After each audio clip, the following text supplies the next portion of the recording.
요즘 코로나19와 함께 또 늘어나는 게 독감이라고 하는데요. 네. 한의학에서 독감 치료는 좀 어떻게 다른지 오늘 얘기 나눠보도록 하겠습니다. 원장님, 먼저 요즘 독감이나 감기 참 무서운 것 같아요. 뭐 네, 감기는 무섭죠. 만병의 근원이다 이런 말도 있잖아요. 네.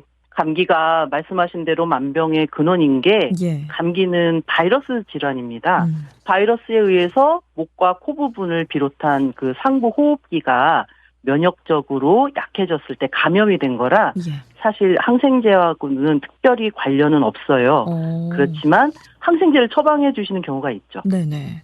이렇게 항생제를 처방받는 경우는 그럼 어떤 점이 좀 다른 거예요? 바이러스 활동으로 인해서 체내 면역력이 문제가 생겨서 호흡기 조직에 염증이 생긴 것 때문에 항생제를 쓰시는 거예요. 네. 이제 그러다 보니까 항생제를 사용을 하시다 보면 환자분들이 종종 변이 묽어진다든가 소화장애가 발생한다든가 하는 증상 그런 게 발생하세요. 네. 그러니 그럴 때는 치료해 주시는 선생님하고 잘 상의하셔서 이제 그런 거를 더 첨가할지 뺄지 이렇게 상의도 하셔야 됩니다. 네. 그러면 감기 같은 경우는 어떻게 치료를 하나요? 네, 한의학적으로 치료를 하는 것을 설명을 드릴게요. 네. 치료를 하려면 원인이 있어야 되잖아요. 네네. 네, 한의학에서는 감기를 진행 과정에 따라 3가지 정도로 분류를 해요. 그리고 저희는 감기 같은 증상을 감모라고 표현을 하는데 그냥 쉽게 감기라고 할게요. 네. 이제 감기는 사기, 즉 나쁜 기운을 사기라고 하는데 사기가 몸에 침범하는 정도를 체표, 몸의 표면, 그 다음에 기육. 기육은 요새 말로 말하면 근육이라든가 관절, 요 정도 깊이라고 생각하시면 돼요. 네. 그 다음에 장부, 요런 순으로 진행하면서 증상이 심화되는 것으로 저희는 설명을 해요. 네. 그리고 이 사기, 나쁜 기운이 체표에 영향을 미친 상황을 태양증이라고 해요. 그래서 기온이라든가 기후변화가 직접적으로 몸에 침범하여 체표, 그러니까 신체를 입체적으로 표현하자면 피부 및 점막 정도까지 거기까지 사기가 작용하는 상태로 보통 이럴 때는 체표 밖으로 사기를 몰아내면 감기가 낫는다 이런 표현을 저희가 하거든요. 네. 그래서 많이 들어보셨겠지만 일상생활에서 왜 콩나물국에 고춧가루 많이 넣어서 먹었어 라든가 몸을 따뜻하게 하니까 땀이 나니까 감기가 나았어 이렇게들 표현하시는 경우가 있죠. 네. 요 정도 상태까지가 저희가 태양증이라고 하는 거예요. 태양증. 네. 그러니까 땀을 일부러 내는 게 좀 좋다라는 말씀이신 거죠? 네, 그렇죠. 요렇게 체표까지 사기가 왔을 때 요런 태양증일 때는 땀을 내는 과정이 치료에 유리해요. 그리고 실제 치료 처방도 발한, 그러니까 땀을 내거나 발산, 사기를 내쫓는 데 초점을 맞춰요.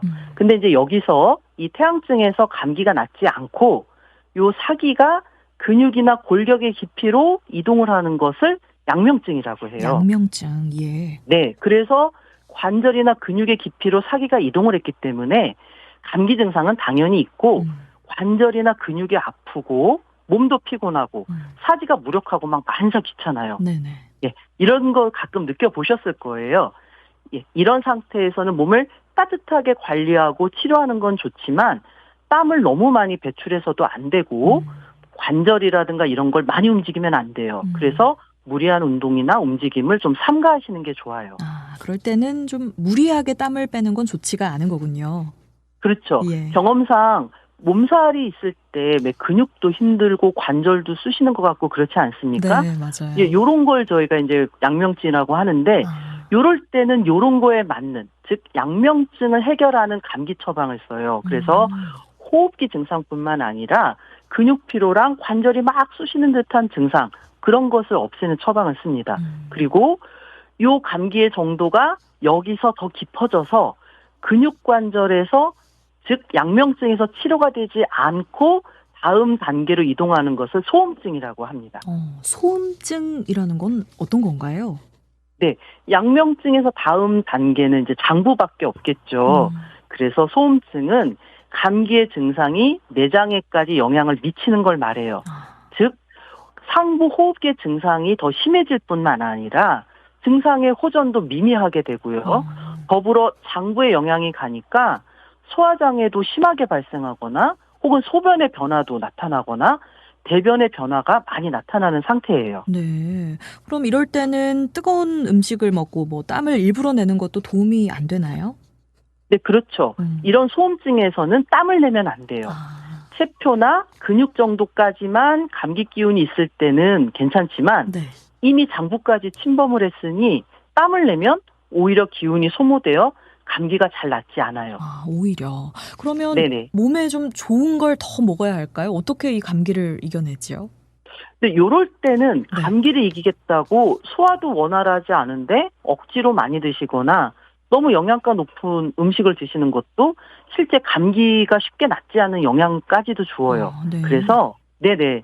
한의학에서는 감기 예방은 위에 설명드린 대로 사기가 몸에 침범하지 않도록 방어하는 능력을 균일하게 유지하는 데 가장 키포인트가 있어요. 음. 그 방어력을 요새 말로 하면 면역력이라고 아, 부르겠죠. 예, 면역력. 그렇게 예. 이해하시면 돼요. 네. 예.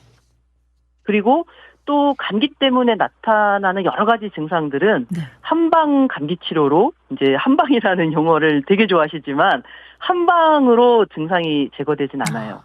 네. 그래서 한의학에서는 감기를 평소와 다른 환경 변화, 즉 뭐 체온의 변화라든가 과로라든가 스트레스라든가 과식 이런 것 때문에 인체의 생리작용이 불균형해져서 몸이 반응해서 생기는 증상들로 봐요. 그렇기 때문에 인체의 생리작용이 제대로 작동하게 되면 증상도 호전된다고 봅니다. 아, 그러면 몸의 생리작용이 정상적으로 돌아오면 감기도 좀 자연스럽게 치료가 된다라고 보는 거군요. 그렇죠. 예. 그래서 감기로 인한 뭐 생기는 몸살, 콧물, 기침, 재채기 등은 몸을 회복시키는 과정에서 면역체들이 싸우는 과정으로 나타나는 결과로 보는 거거든요. 그래서 그 증상들은 당연히 치료를 해야 하고요. 네. 또한 각 장기가 갖고 있는 원래의 기능을 회복시키는 데 중점을 둡니다. 그래서 몸이 빨리 회복하면 감기 증상들도 사라지니까 한방 치료가 근본 치료라고 불리우는 게 바로 이런 부분입니다. 아, 그래서 그 한의원을 찾는 분들은 치료를 하면서 좀 체력이 올라갔다든가 면역력이 올랐다든가 이렇게 좀 생각을 하시는 것 같은데 이런 게 다 사실이었군요. 그렇죠. 예. 사실이죠. 그리고 한의학계에서는 신종플루도 바이러스 질환의 일종인 만큼 신체 면역력을 높이는 한방치료가 좀 효과가 크다는 입장입니다.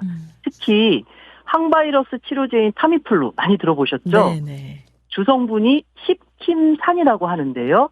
이것이 원래 그 원료가 팔각회향이라는 한약재에서 유래한 겁니다. 그래서 한의학이 신종플루의 치료 및 확산 방지에 많은 역할을 한 것은 한의학과 비슷한 동류의학인 중의학이 있죠.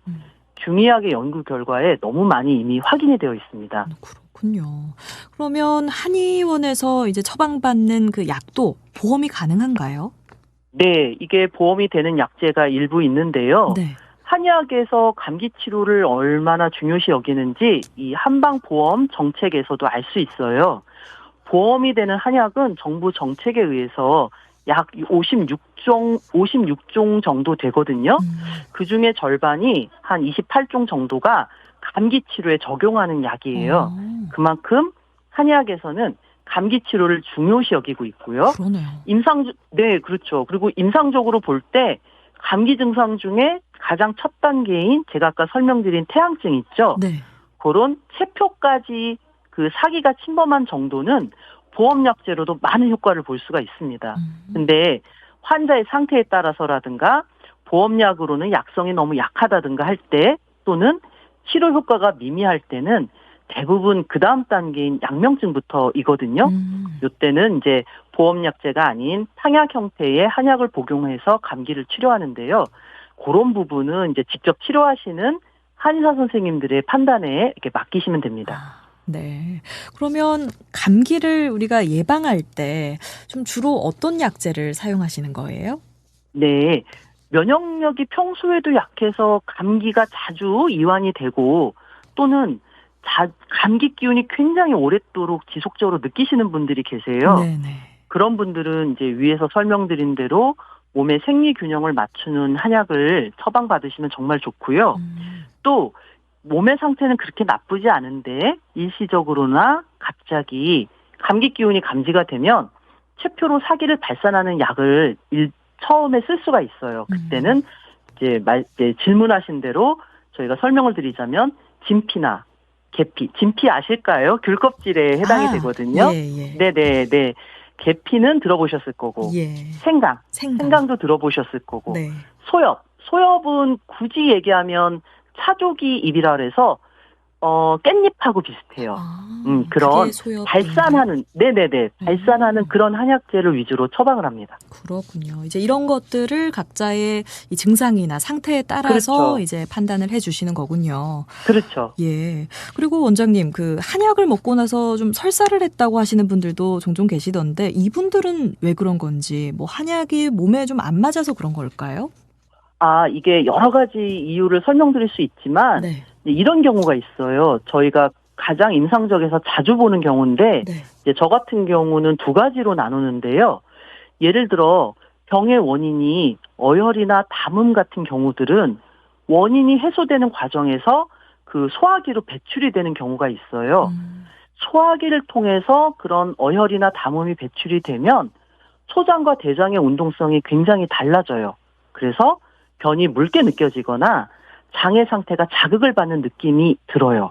그런 경우는 설사로 나오겠죠. 네네. 근데 그건 안 맞는 게 아니라 치료 과정 그대로 반응이 잘 나타나는 경우예요.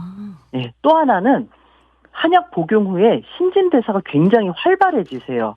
이제 무기력했던 게 기운을 찾게 되니까요. 그러면 노폐물 배출이 굉장히 많이 돼요.